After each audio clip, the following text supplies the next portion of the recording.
Greetings. Welcome back to Ministry Monday. This is CarltonCoon. Someone reminded me this week that there is a difference between a lost coin, a lost sheep, and a prodigal son. The prodigal son is one that you cannot simply go and regather. He has to submit. That's a key word. He has to submit himself to the road back. There's no shortcut.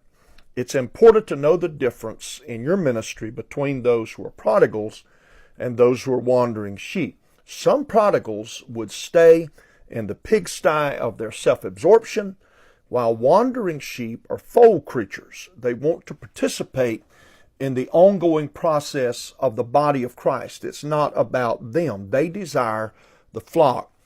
One of the things that I've observed in some leaders is the desire, and I find this unfortunate and unsettling, the desire to be dominating and intimidating. It's almost humorous, if it were not so sad, to see a novice preacher, and sometimes those who are not so novice, attempting to exert authority when they have gained no influence.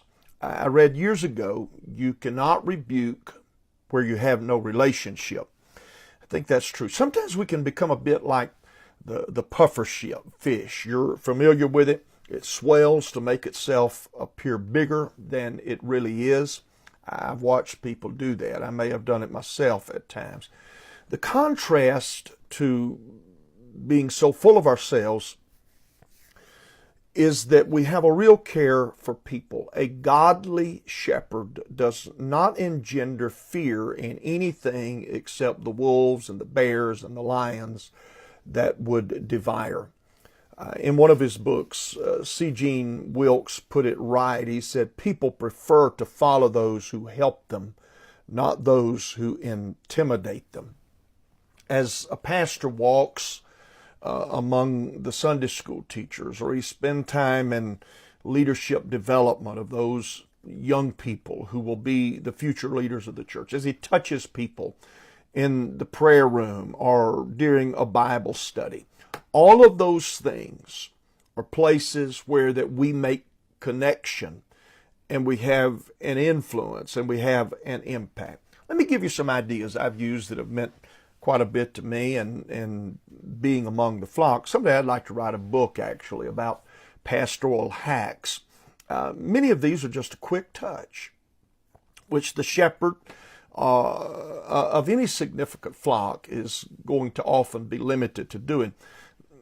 You could do something simple. And again, if you have a much larger than average congregation, you won't be able to do this, but surprise a kid in the church by showing up at one of their school plays. A lot of us could phone a phone greeting to an elder or to a child or really to anyone in the church. We could send a sympathy card. Now, this one is really a winner. Send a sympathy card that arrives on the 1-year anniversary of a family member's death.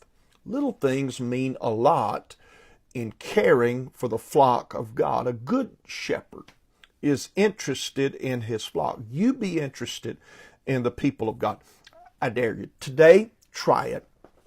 And then online, at YouTube or Facebook, get back to me with the results by the end of the week of the phone call you make or the note that you send. Phone that person. Sing happy birthday to them. The sheep, speaking to them, taking an interest in them, taking an interest in their life with care and concern.